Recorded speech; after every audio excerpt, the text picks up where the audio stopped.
galab wanaagsan magacaygu waa Maheesh waxaan dhashay sanadkii 1979 waa laga yaabaa inaan sii joogo halkan 2030ka ama 2040ka haddii aanu caalamku markaa dhammaan uusan suulin hadda waxaan rabaa inaan ogaado halkeen joogay 1979 ka hor markaan dhintase halkeen ahaan doonaan joogi doonaa haddii la ii qoray inaan caalamkan joogi doono muddadaasi xadidan iyaan matala aniga walaalka su'aal buu weydiiyay wuxuu sheegay inuu dhashay 1979 haddana uu joogo dawladda Imaaraadka wuxuuna rabaa inuu ogaado halku ahaan doono dhimashadiisa kadib wuxuu leeyahay ku dhawaad 2030ka kadib haddii caalamku uu sii jiro halkee buu ahaan doona dhimashadiisa kadib sidoo kale sayuu matalaa walaal adigu naftaada un baad matashaa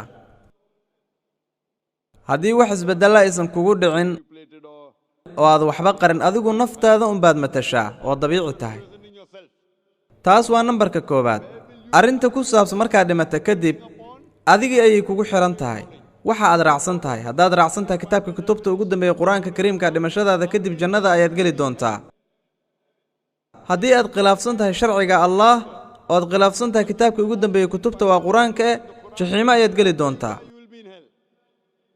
haddaba haddaad aqbasho maanta amarada Ilaahay wixii aad sameeynaysay laga soo bilaabo 1979 ilaa maanta ay tahay 14 Abriil 2012 waa lagu cafin doonaa dhamaantood 2012 all will be forgiven kulli waa lagu dhaafayaa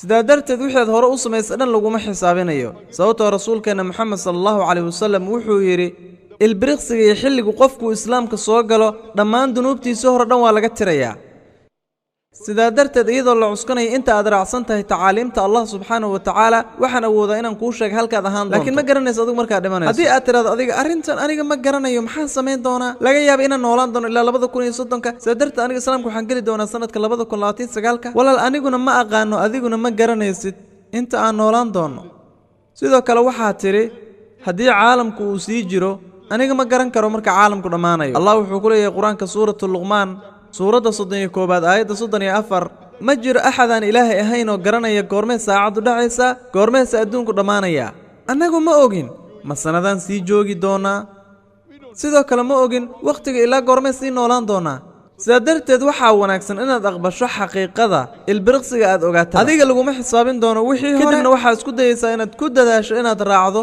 tacaaliimta intii awoodaada ah sidaa darteed arrinta halkee baad ahaan doontaa dhimashadaada kadib adigii kugu xiran tahay anigu waxaan awoodaa oo kaliya inaan ku tusiyo wadada Allah wuxuu ku leeyahay quraanka suuratul ghaashiya suurada 88 aayada 21 ilaa aayada 22 فذكر إنما أنت مذكر رسولك وحنو شيغا إن لغا دونيا أو كليا فرينتين لكن موضوع هانونينتا وحو كجرا غعنتا الله سبحانه وتعالى سادرت waxaan rabaa inaan ku weydiiyo walaal dhimashadaada kadib ma jannada rabtaa mise jaxiimo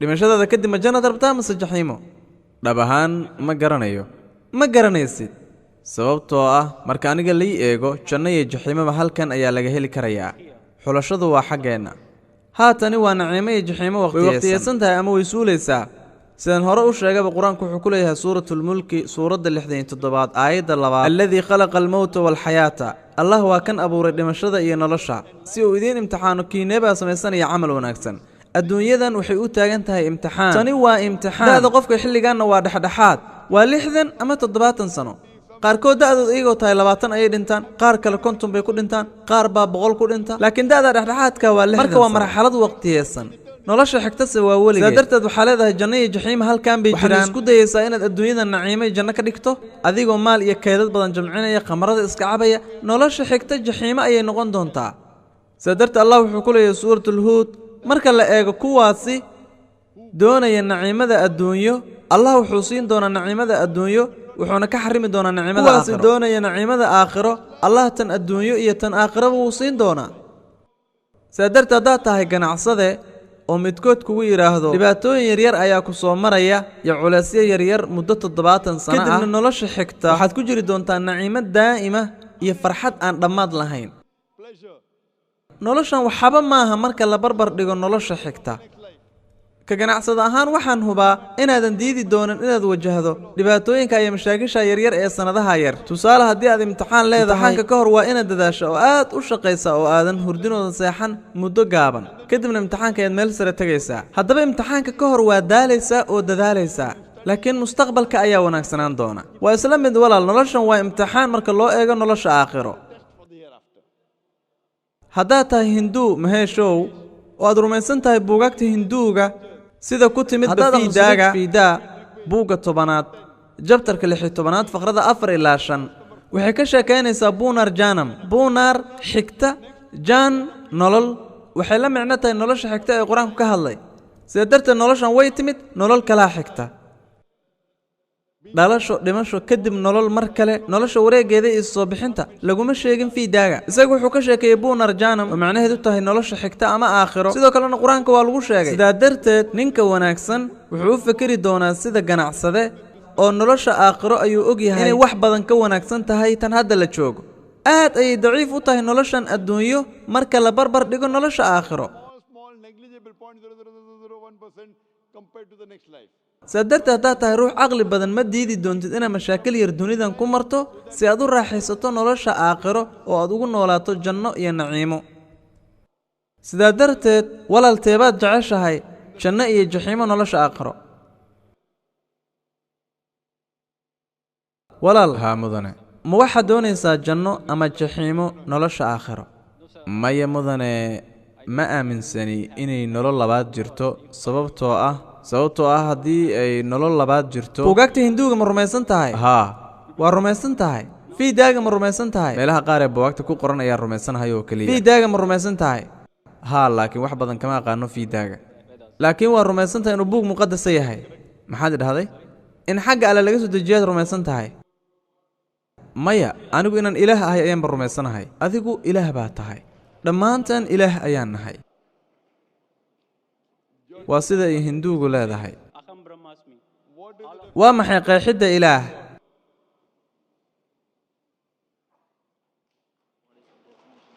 ma garanayo aniga. waxaad leedahay ilaah baa nahay, adigu ilaah baa tahay. markaan ku weydiiyey qeexidda ilaahina waxaad leedahay marka sidaa darteed waa in lagu bixiyaa ma aqaano, anigana ma aqaano. aniga nafteyda waan aqaanaa. hagaag, waxaad leedahay ilaah baa nahay, adiguna ilaah baa tahay. waxaan nahay qayb ilaahay ka mid ah. aniga waxaan ku weydiiyey qeexidda ilaah, kadibna waxaad ii sheegtay inaadan garanaynin. adiga ingilish miyaad ku hadlaysaa mise wax kale? ingilish baan ku hadlayaa. haddaba waa maxay qeexidda ilaah? ma qeexi karayo inaan dareemo. haddaba haddaadan garanaynin sidee baad u leedahay anigu ilaah baa nahay, adiguna ilaah baa tahay? laakiin waan dareemi karaa, qayb kasta oo gudaheenna ayuu ku jiraa. waa maxay qeexidda ilaah? waxaad leedahay meel kasta ayuu joogaa, adigu ma ilaah baa tahay mise wax kale? wax kasta ka hor ii qeex ilaah.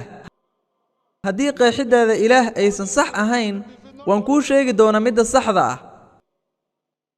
waa maxay qeexidda ilaah? qeexid dhaboo ilaahay ku saabsan ma hayo. taa micnaheedu waxa weeyaan inaadan rumaysnayn. anigu kama sheekaynayo ilaah adigu aad ka sheekaynayso.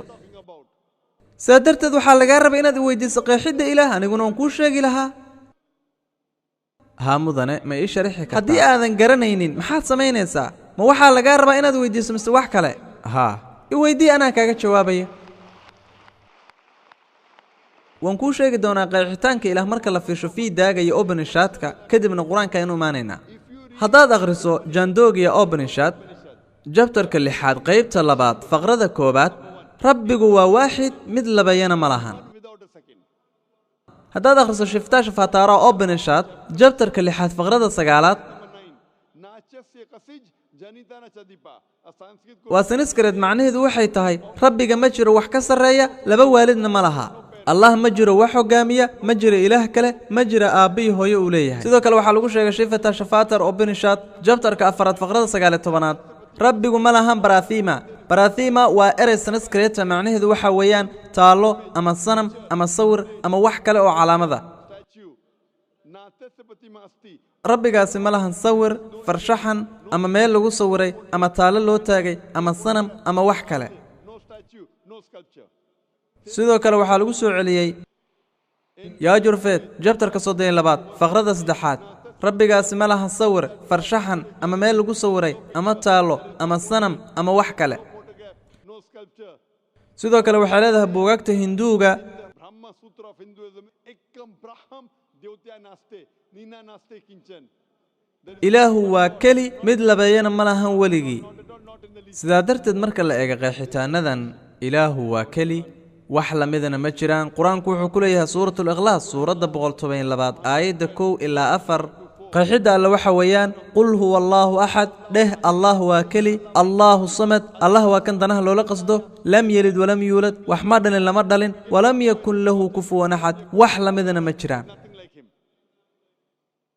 qul huwa allaahu axad dheh alle waa keli adigu ma qofka keliya adduunyadan ku nool baa tahay mise aniga ah qofka keliya adduunyadan ku nool maya ama haa waxaan ahay bini aadam ma keligaabaa adduunka bini aadam ah maya aniga mid ka midaan ahay qul huwa allaahu axad dheh alle waa keli allaahu samad allah waa kan awoodda weligii ah leh adigu awood weligeeda maaleeda oo xoog badan maya haddaba sideed ilaah ku noqon kartaa aniguna awood weligeeda oo xoog badan ma lihi sidoo kalena ilaah maahi lam yelid walam yuulad waxna ma dhalin lamana dhalin adiga laba waalisoo kuma dhalin mise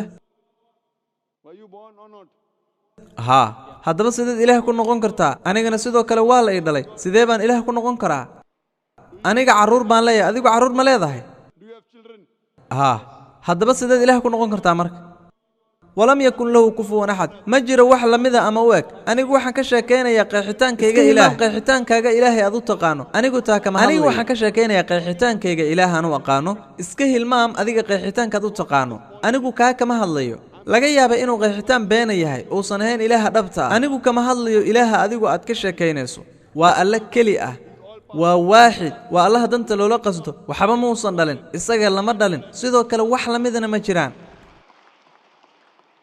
marka lagu dhiso qeexitaanadaas adigu naftaada ma ugu yeeri kartaa ilaah aniguse ma ugu yeeri karaa naftayda ilaah haddaad u fiirsato waad awooddaa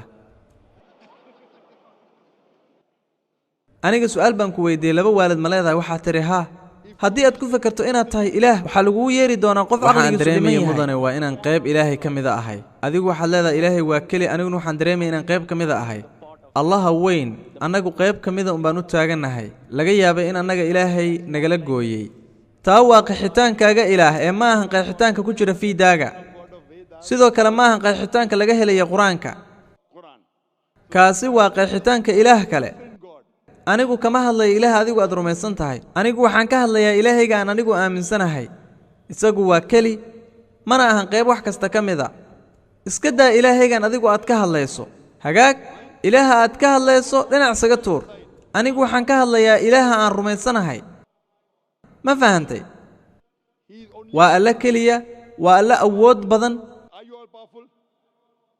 adigu ma haysataa awood aad u weyn oo la yaab leh ma haysta awood noocaa ah haddaba matid adigu ilaah aan ka hadlayo dhinac isaga tuur ilaahaas aad ka hadlayso hagaag anigu allahayga ayaan ka hadlayaa sidaa darteed laa ilaaha waxay la micno tahay inaanay jirin ilaahyada kale ee beenta ah dhinac isaga tuur marka anigu waxaan ka hadlayaa qeexidda dhabta ah marka midkood ka hadloo yidhahdo laba lagu daro laba waxay la micno tahay 5 middaasi waa xalka haddaba xisaabtaas dhinac isaga tuur anigu ilaaha aan ka hadlayo waa alla keli ah waa alla danaha loola qasto waa alla aan wax dhalin isagana aan la dhalin alla wax lamida aysan jirin ma lahan laba waalid ma lahan ilmo uu dhalay mana jiro shay u eg isagu waa keli